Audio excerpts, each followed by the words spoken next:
For decades, towns like Ekpoma were places of learning, farming, and quiet commerce. Students walked freely, farmers returned home at sunset, families slept without fear. But in January 2026, that peace shattered. Kidnappings surged, fear spread, and ordinary people began to ask a dangerous question: who is protecting us?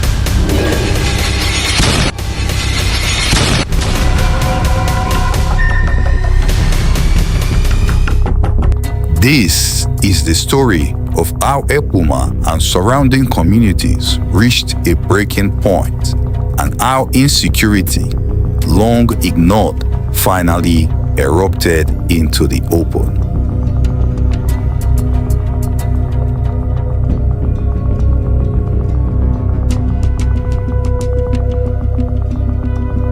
Ekpoma sits at the heart of Esan land, a university town, a crossroads linking Benin City, Auchi, Irrua, and parts of Kogi.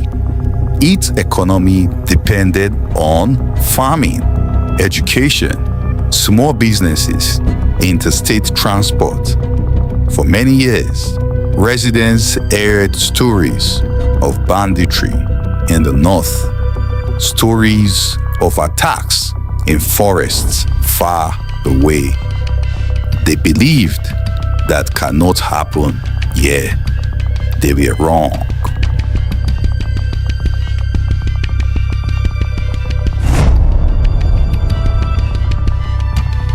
The warning signs came quietly. Farmers disappeared along bush path.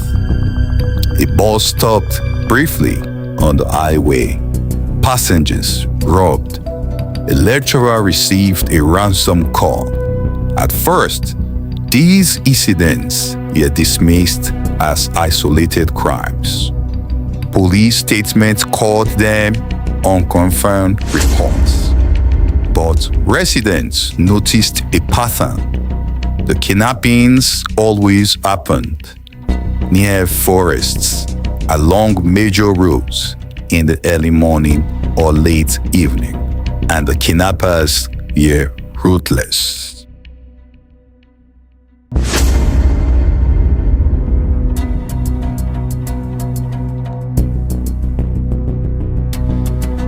Then, January 2026 arrived. Within weeks, farmers were taken from their fields. Travelers were abducted on Ekpoma Auchi Road. Traders vanished on village paths. Ransom demands followed swiftly. Millions of naira, short deadlines, threats of death. Families sold land. Communities contributed money. Some victims never returned.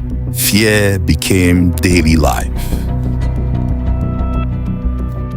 Residents began to ask, who is behind this? Eyewitness accounts described armed men with sophisticated weapons, groups speaking unfamiliar languages, camps hidden deep in forests. Many residents blamed armed bandits migrating south, criminal elements among armed herders, networks exploiting weak security. Authorities urged caution, but in the ground, trust was fading. Edo's vast forest became sanctuaries for crime, unpoliced, unmapped, unmonitored. Criminal groups used them to hide victims, invade security forces, launch attacks, and disappear. Villages bordering those forests suffered the most. 9 fell and doors were locked. Residents reported kidnappings. They named locations, they demanded patrols, but response was slow. Security agencies cited lack of manpower, poor logistics, difficult terrain. For communities under siege, these explanations felt like abandonment. The message was clear: you are on your own. Anger replaced fear. In Ekpoma and nearby towns, youths blocked highways. Women protested at government offices. Community leaders issued warnings. Their demands were simple: protect us, secure our roads, clear the forests. For the first time, the crisis was impossible to ignore. With confidence lost in official protection, communities turned inward. Local vigilantes emerged. Night patrols formed. Villagers armed themselves with whatever they could find.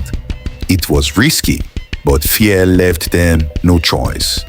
History teaches us, when the state withdraws, the people defend themselves, sometimes at great cost.